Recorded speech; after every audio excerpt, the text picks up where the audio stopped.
Hello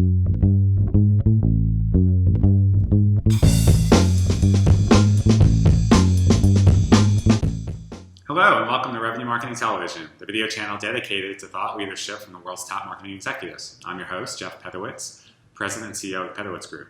Today's guest is Emily Reagan, Vice President of Lifecycle Marketing for Bazaarvoice. In Emily's role, she delivers high-impact demand generation campaigns to turn prospects into customers, as well as effective client retention and upsell programs. She's also responsible for delivering a cohesive customer experience across the Bazaarvoice journey, and that her main goal, of course, is to maximize revenue. Welcome to the show, Emily. Thank you, Jeff. So for those of us that don't know about Bazaarvoice, maybe you could take a minute and tell us a little bit about your company and what you do. Sure. Bazaarvoice is a network of the world's largest brands and retailers as well as consumers, where consumers go to find information about the products and services that they're looking for. They get great content from other consumers that help give them confidence to buy whatever product or service that they're looking at. And this network delivers a tremendous amount of value for both our brands and retail clients who see greater ROI on their programs as well as greater conversion on their sites. So is the revenue model, how is it monetized? Is it through these retail partners? Our revenue model is a software as a service model. So it's annual service fee that each customer pays based on the size of their site and the number of impressions and the number of pieces of content that are generated about their products and services. Okay, so who would be your top competitors? Our top competitors are companies such as Power Reviews, Turn2, Yotpo, Revu, just to name a few.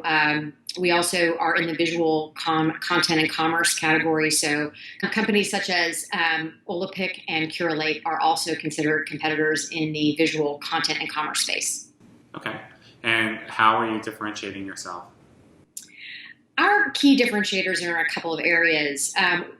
The first and primary is our moderation services. So we moderate every piece of content that goes onto our clients' sites. So every review that is submitted, every photo that is submitted, and is looked at by an actual person, and therefore it is vetted for brand consistency and standards that are defined when the client comes on board, and it is also vetted for authenticity. So we make sure that there are no bots, there is no false content, there are not things that are being submitted by our clients themselves, all sorts of things. We have a very tight and very robust moderation policy, and we offer that service as part of our service to our clients. We also differentiate through the use of our client service directors. So each company, each client has a named CSD who is responsible for the success of their program. And it's a huge value add to our clients, particularly those who are smaller, that gives them that consultative approach and that framework for not just managing and implementing the technology, but actually building CGC content programs on top of them. That's fascinating. So what would you say your number one challenge is running lifecycle marketing? My number one challenge is always determining and my contribution, the marketing's contribution to our bookings and our pipeline, and being able to measure and articulate that. And there's always a lot of things that we could be doing, but our focus has to be on what are the highest value things, where are we getting the greatest results, where are we seeing leads turn into pipeline and ultimately turn into closed business. And we have to look at that entire funnel and being able to effectively assess, have the data, have the reporting and the tools to be able to know what's working and what's not is one of our biggest focus areas and definitely a challenge. So what are some of the tools and processes you're using to measure it, and how are you overcoming some of these challenges? So we use a variety of tools in our marketing stack, from basic marketing automation such as Marketo, which we use, as well as Salesforce, which is our CRM. We use tools such as Demandbase that run on the back end of our forms that tell us who these people are, give us a little more information about them to help build a better profile of the folks who are visiting our website or who are completing our forms. And we have a robust content management system that we run on our website that allows us to customize and deliver personalized content to different audiences.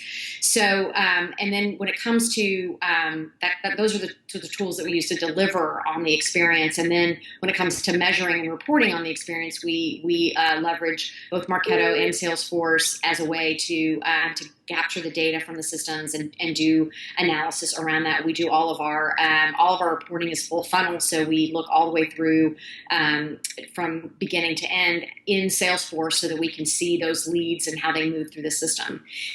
And it's a challenge because like many companies, we've made a lot of changes to our Salesforce instance. Not everybody has the same permissions and the same views, and trying to make sure that all the salespeople and all the marketing people and all the other roles in the company know how to use the tool to effectively manage and work leads, and that the tool is effectively capturing what's happening in a way that allows us to report on it effectively is where we spend a bunch of our time.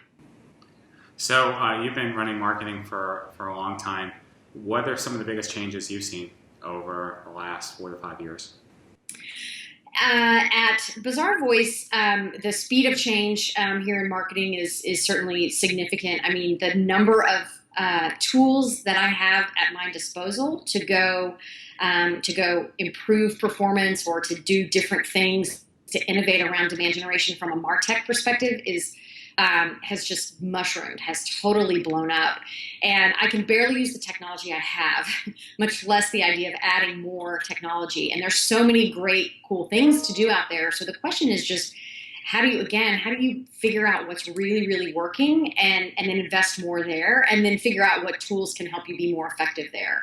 I think it's easy to get overwhelmed and easy to get distracted, which we admittedly have, by trying this thing or that thing or this hot new thing without really having a strategy or a cohesive approach for how we're gonna pull that technology or that innovation into what we already have in place.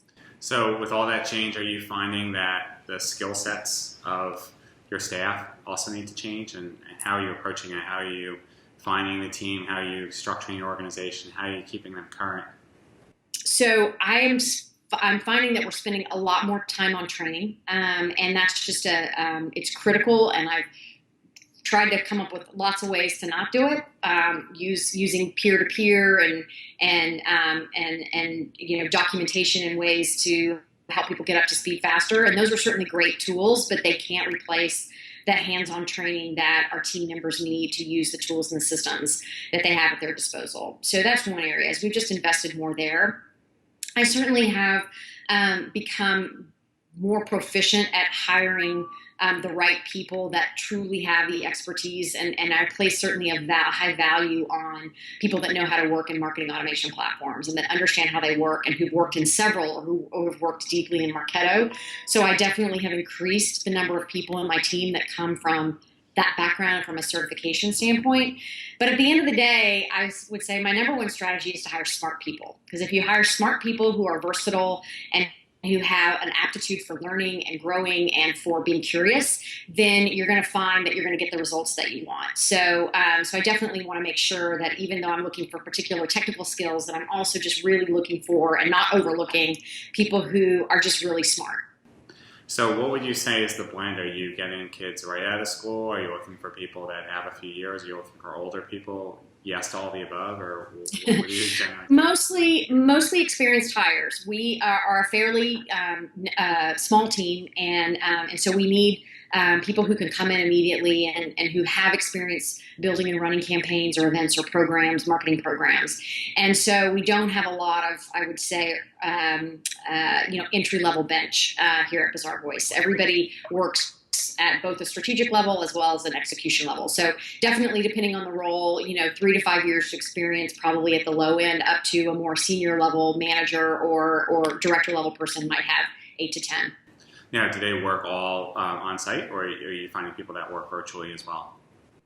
Most of the people work in our offices. We definitely have we have an office in New York, so we have a couple of staff members in our New York office, and then the bulk of them are here in Austin, where we're headquartered. People have the ability to work remotely as they need to, but we don't have any remote-only staff. Okay. So how are you seeing content play a role? I mean, of course, content's always important to us in marketing, but are you seeing it changing its function or its impact over the last couple of years than it did before? Well, absolutely, and we are. I feel like we're constantly chasing that and trying to figure out how to make that work, make content work harder for us. A few years back, we actually started the editorial calendar process here at Bazaar Voice, and that was a huge a shift for us to start thinking about building comprehensive content programs, things where you could tell a story in a bunch of different channels, in a bunch of different formats. Different links for different parts of the sales cycle. And that philosophy has continued to evolve here at Bazaar Voice. I think an area where we probably don't do as much as we should is video, and we'd love to do more of that. And our teams are definitely innovating more and investigating that channel more often than not now, trying to figure out ways to do quick, short videos to tell our stories in ways that people are willing to consume them. Okay. So what keeps you awake at night? Definitely hitting our bookings plans and our marketing contribution of that. Do we have enough leads? Do we have enough pipeline? And are we going to be able to, at the end of the quarter, come to the team and to the executive leadership team and the sales leadership team and say we did our part and we met our goals? So that's probably one of the key things. I think staffing and having the right people on the team. The Austin job market is super hot, so we've got always new people that we're looking at, and we've got people who are leaving to go take other opportunities. So I think kind of just managing that team and keeping the team staffed, keeping people trained and inspired is where I spend a lot of my time as well. Is the whole team being goaled and measured on accountability, or is it more at your level? No, the entire team carries our goals for pipeline and bookings, which is something that we've really started doing and holding people accountable for the last couple of years. So I have the goals, and everybody else on my team has the same goals. So is that done through an MBO, or do you guys get commissioned like a sales organization would? No, we are not commissioned like a sales organization, but we are, it goes into both our merit. Did you meet your goals, and did you do what you said you were going to do as part of your kind of just yearly annual merit cycle? And then certainly a percentage of people are on a bonus program, and that those bonus programs are rated based on your achievement towards your goals. So if you achieved your goals, you're going to get 100% of your payout. If you way over delivered, you might get more than you might get an incremental piece. Okay. So what are some of the things that you're doing to attract and retain personnel? We are working on some internal things that we've heard from our teams that are important to them getting job satisfaction and feeling like they're making a contribution. And those are things like, from a leadership perspective, more communication, more integration of other teams into our conversations. We've recently implemented a weekly stand-up meeting where we get all of the marketing team together for 30 minutes, and we just do a quick around the horn to share what's hot in each of our inboxes so that we can compare notes and find areas where we need to collaborate more. That's really a key. We know a key intrinsic motivator for people is that they feel part of something bigger and that they feel like they're making a contribution and that we're working together collaboratively. So a lot of focus on those types of activities. We obviously use financial rewards and compensation tools as needed and as we have them to reward performers when we have that opportunity. So certainly a mix of monetary and non-monetary ways to try to keep people engaged. Some really good ideas. Thank you. I'm going to have to probably bring some of those back into my team. It's tough. It's the tech space and the marketing space. There's just so much going on. There's so much opportunity for people. And so, I think what we do is fascinating and amazing, and we have a great team, but there's like 20 other people right around the corner that do this, that are the same way. So it's always have to be keep your eye out for that competition in the recruiting market. Always vigilant, absolutely. So in closing, what advice would you give to a marketing executive that's beginning their transformation?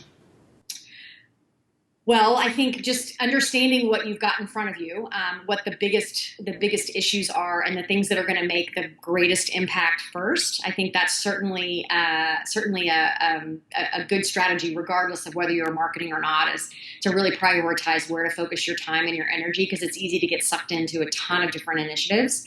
So that for sure. I think building a credible relationship with sales partners is really, really important. We have a tremendous relationship with our sales team here at Bazaar Voice, and it's taken time and effort and lots of fostering, but it is so worthwhile because we truly feel like we have a partnership. And I think for any demand generation marketing executives to be successful, you've got to have a strong partner on the sales side who's willing to get in there and tell you what you're doing wrong and give you feedback and hold you accountable, but also share in the success and want to see you be successful. So that's a really key component, building that relationship. Awesome. Thank you so much, Emily. I really appreciate it. My pleasure. Okay, we'll talk to you soon. Okay, thanks.